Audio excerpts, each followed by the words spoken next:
28મી ફેબ્રુઆરી 2025 શુક્રવાર।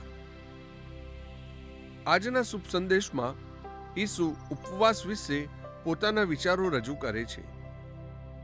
ઈસુ એક ઉપમા આપે છે વરરાજા અને જાનૈયાઓની।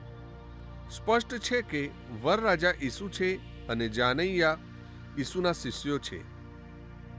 આપણો સર્વસામાન્ય અનુભવ છે કે વરરાજાની હાજરીમાં જાનૈયાઓ ઉપવાસ કરતા નથી। ઈસુ આ પૃથ્વી પર શિષ્યો વચ્ચે હાજર છે, ત્યારે શિષ્યોએ ઉપવાસ કરવાની જરૂર નથી।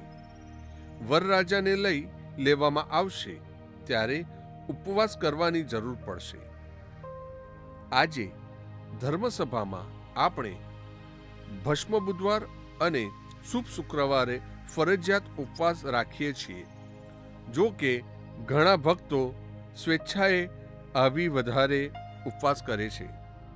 પ્રસ્તુત કરતા અમૃતધારા Don Bosco animation centre Kapadvanj.